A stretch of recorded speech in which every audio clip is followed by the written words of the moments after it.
Are you designers ready for extravagance? Wait until you see the French Baroque time period and what Versailles has to offer. So let's take a look and come on.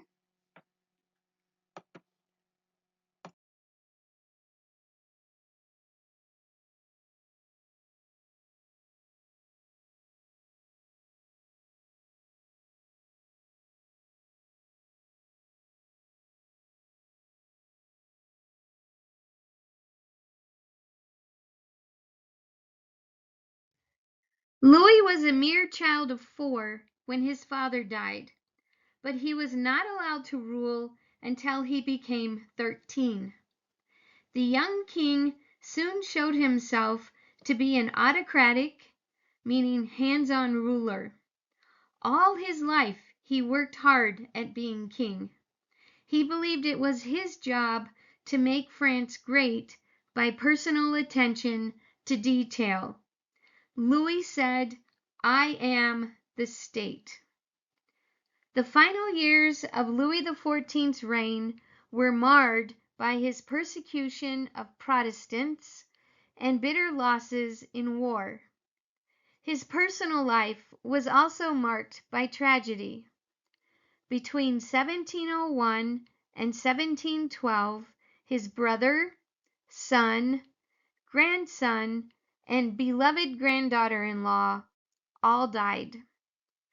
Louis himself died an agonizing death from gangrene on September 1st, 1715. He was succeeded by his great-grandson, King Louis XV.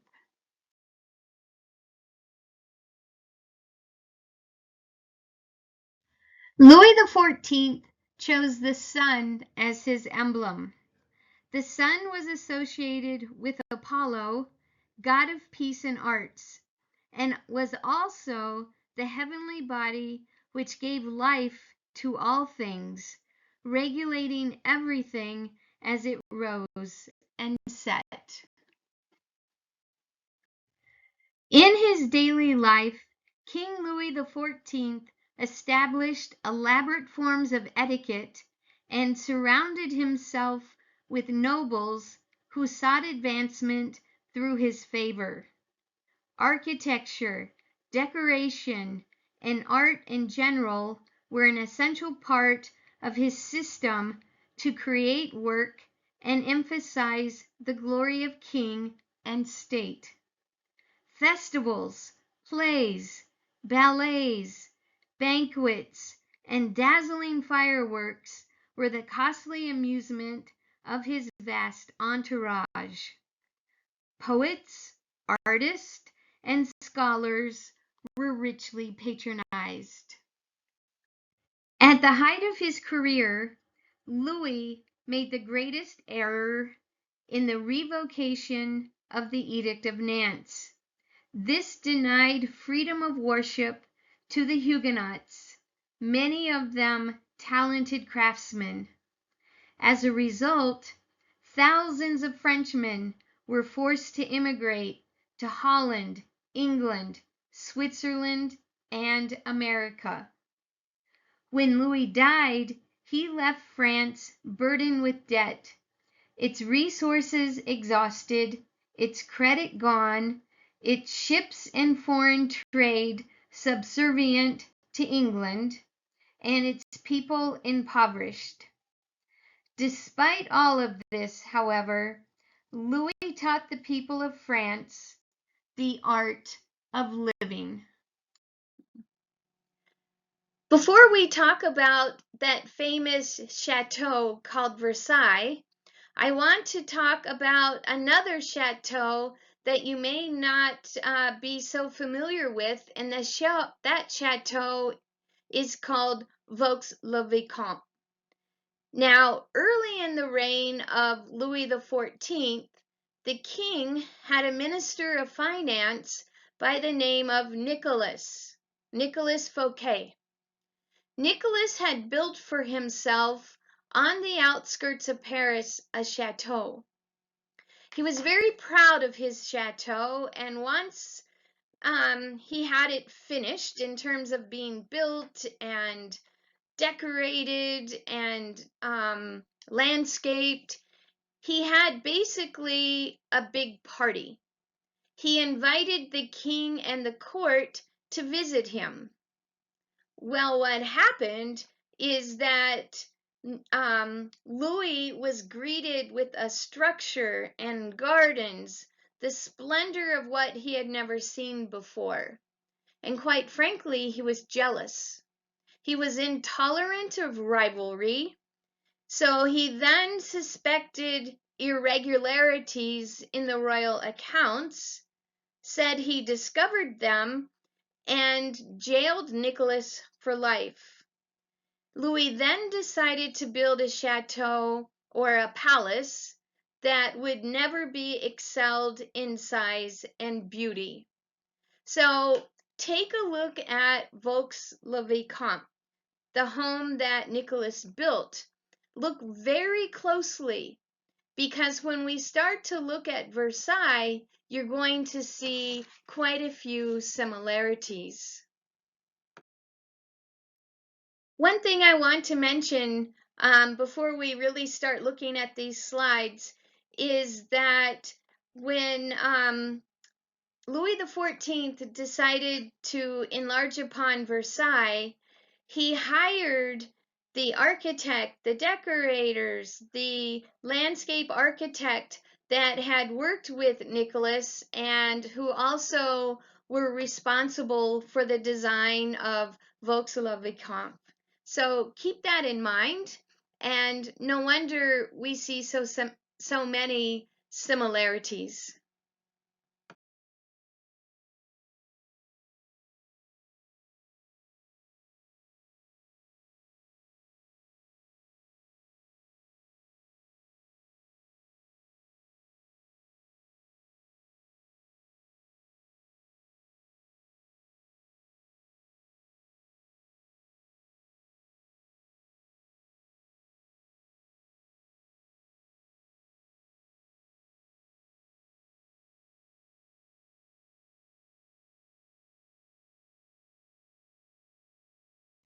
At this point, I'd like to say a word on the arrangement of rooms for apartments, which were typical in the 17th century. First of all, you have to envision a succession of rooms, and these rooms always numbered in threes. First, there was an anteroom. This is the room to receive official visitors and also to work. It was followed by the bedchamber, or what we would refer to as the bedroom. And then the most private room was the closet.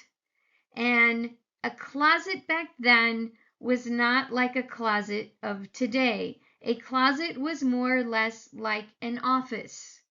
So we start in the most public of spaces, the anteroom. Once again, it was a place to receive official visitors and to work. Then it was followed by the bedchamber and then the closet. All right, design historians, be prepared now to stand and gaze in awe at the tremendous beauty which surrounds you when you step into Fouquet's bedroom. The dark, rich red color pervades everything, and together with the gilded ceiling, the low painted wall panels, and the ceiling decorated by Charles Le Brun, it all adds to this experience of stunned awe. Opposite the large bed, with its 4 posters and the red drapings, hangs a splendid gilded mirror, and one cannot help but wonder if its place has always been there. The room, which faces east, was decorated by Le Brun with mythological scenes of dawn and twilight in their respected places. The walls are decorated with beautiful tapestries, and in Fouquet's days, these tapestries, bearing his device, the squirrel, would have been overladen with shimmering gold threads.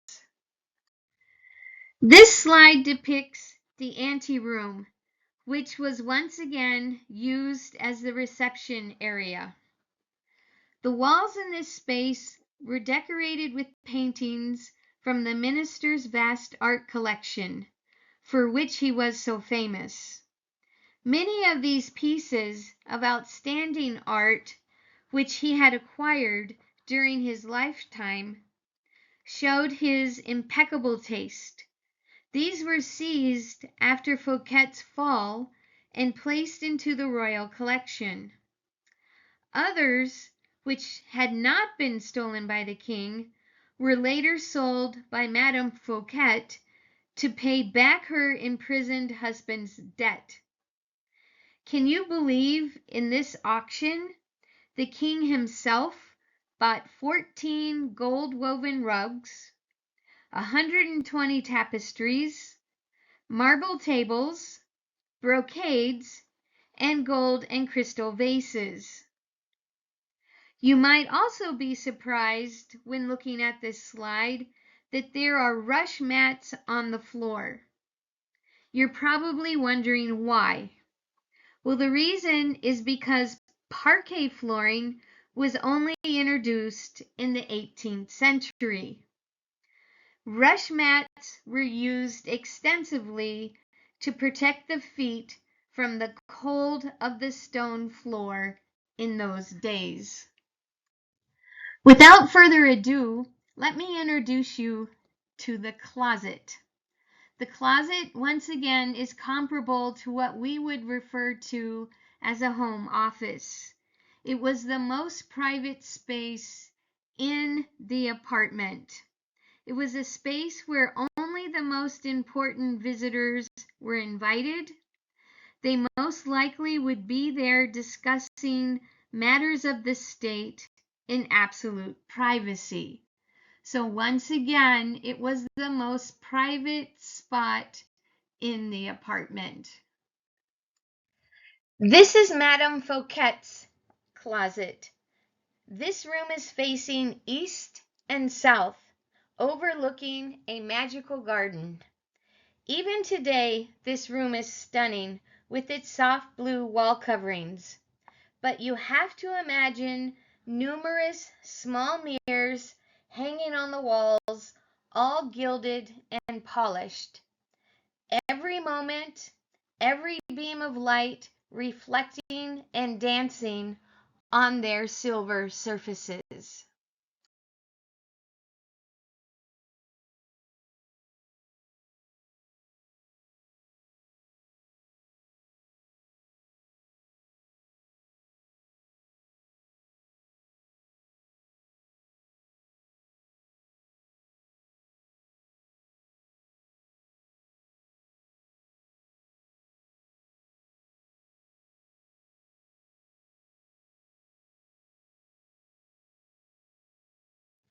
Louis XIV turned Versailles into the supreme architectural and decorative achievement of his reign. The building was planned to house, get this, 10,000 people. 36,000 workmen were employed to build the palace. In 1677, Louis XIV moved the court to Versailles.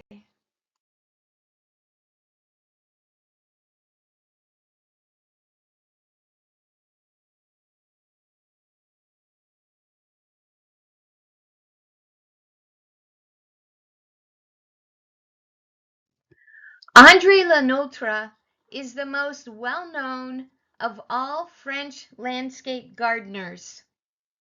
Characteristic of his work is a geometric plan, vast vistas, and the use of fountains and statues creating an imposing setting for the age of elegance.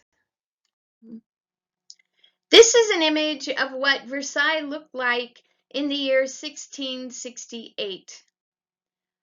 In the year 1661, Louis had spent $100 million building Versailles. That's $100 million in 1661. Who knows what that equates to in today's dollars?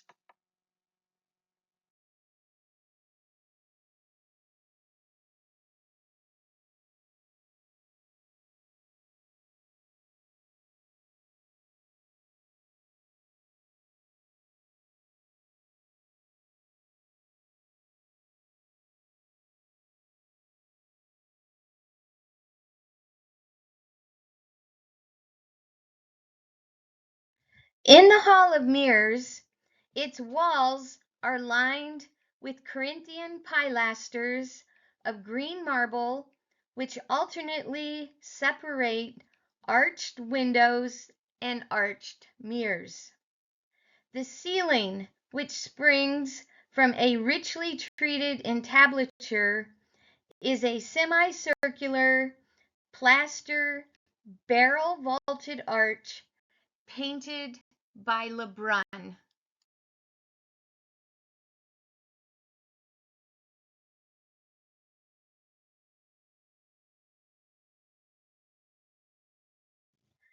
The public rooms in the Palace of Versailles, which are all of great size, were designed for entertaining and vast assemblages in the most regal manner. Great formality of design and promptness, produced by large-scale detail and extravagance of workmanship and material, were the most characteristic decorative feature of Versailles.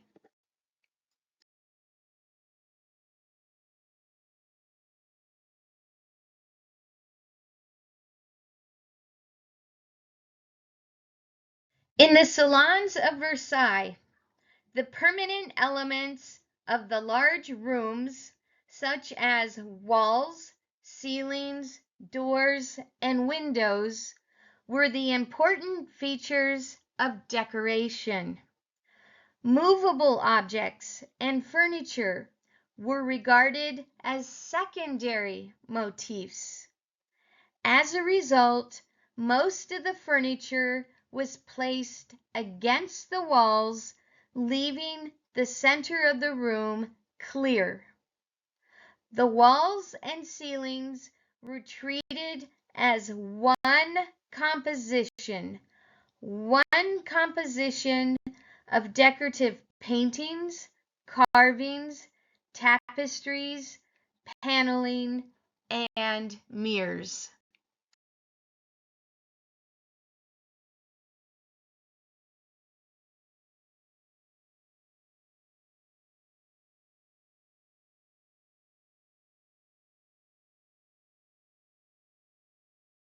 Brasserie is a term generally used to designate the carved wood paneling of the French periods.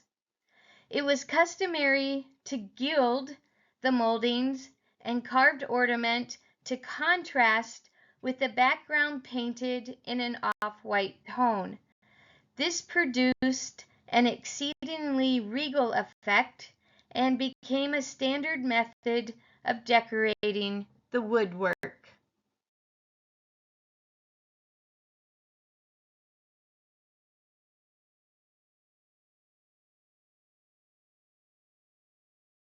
Savonnerie carpets were very popular during the Louis XIV time period. Savonnerie rugs, carpets, were mainly woven for palaces and by special orders. These designs, produced under the direction of artists of the royal courts, consisted of naturalistic floral motifs, coat of arms, and some architectural motifs. Many rugs echoed the elegant ceilings of the rooms for which they were commissioned. The greatest period for Savan-Héry rugs was between 1650 and 1789. Aubusson carpets were also popular during the Louis XIV time period. Floral patterns were typical. Colors were usually soft and delicate, with detailed floral and architectural designs.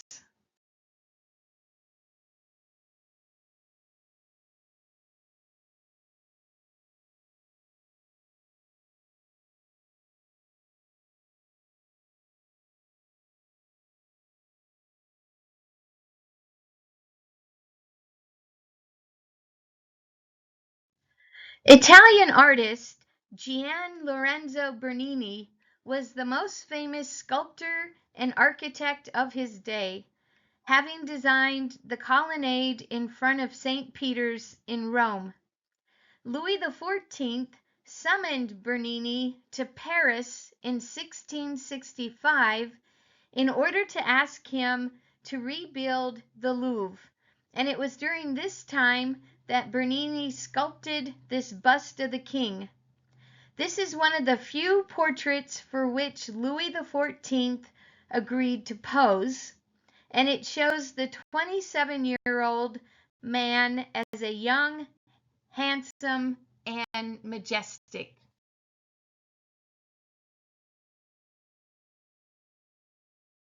During the French Baroque period, the design of furniture and accessories assumed a richness of character equal to the room treatments.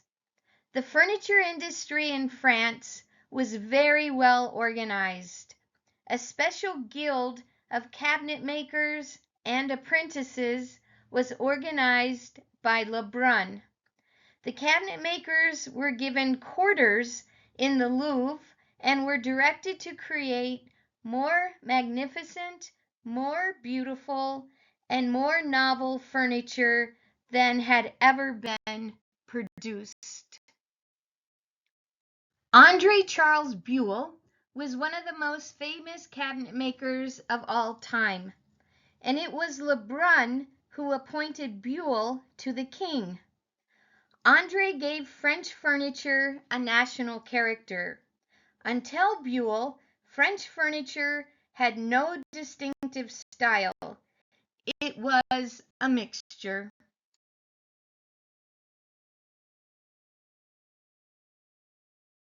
The materials Buhl used for his work had been used by Italian craftsmen since the 16th century, but Buhl used them in a highly intricate and original way.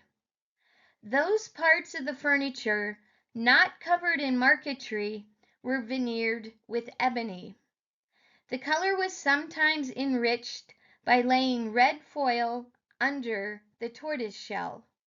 Silver, pewter, horn, ivory, and mother of pearl were introduced into some of the pieces. The drawback to this technique was the difficulty of keeping the expensive materials firmly adhered. Each reacted differently to atmospheric change, and there was a tendency to lift. To counteract this and to protect the corners, Buhl attached elaborate gilt bronze mounts, known as armilou, which, with gilt handles and hinges, also enriched the piece. Craftsmen were usually trained in metal rather than cabinet making. In producing Buhl work, the surface of the commode was covered with either ebony and tortoiseshell or both.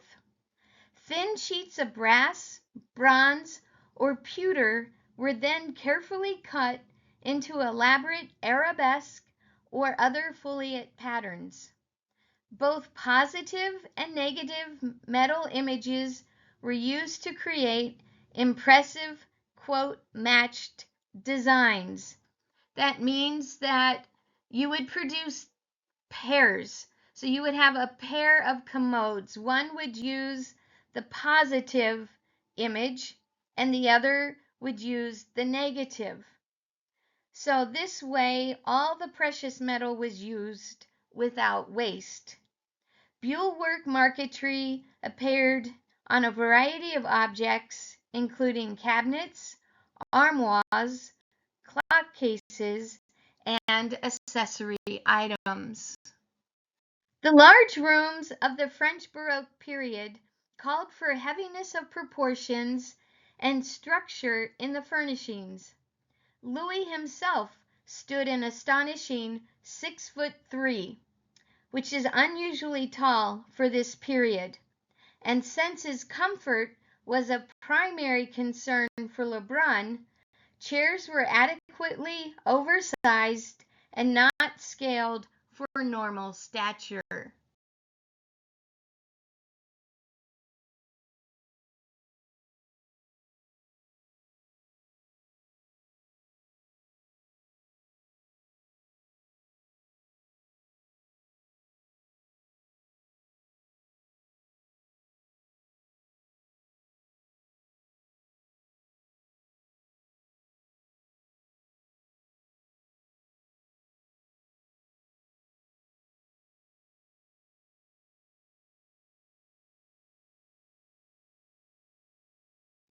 The evolution of the English settle into the French settee occurred during the reign of Louis XIV.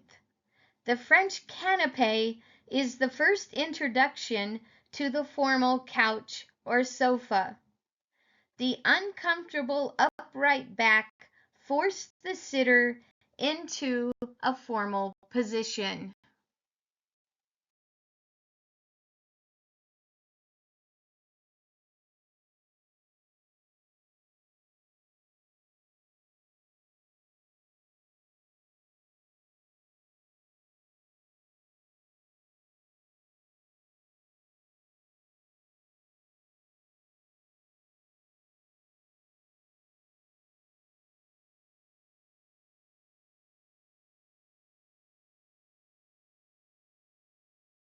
Writing tables were in greater use during the 17th century as both men and women of the court were highly educated and written correspondence was maintained on a daily basis.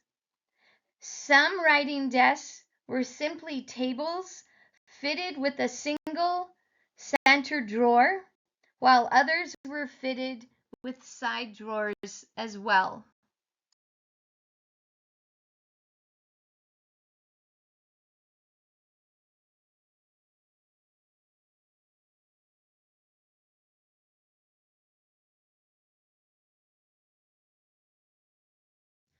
Most French Baroque furniture was stately, formal, and richly decorated.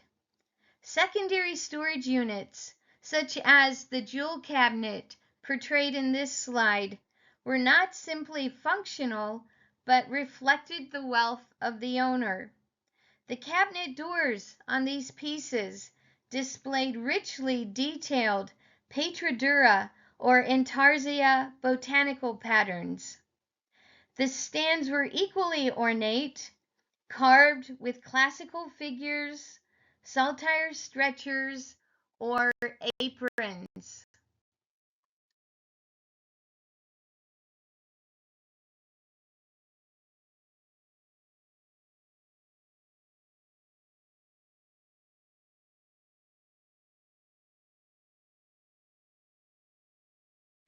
Daniel Marat was a French Protestant, an architect, furniture designer, and engraver at the forefront of the late Baroque Louis XIV style.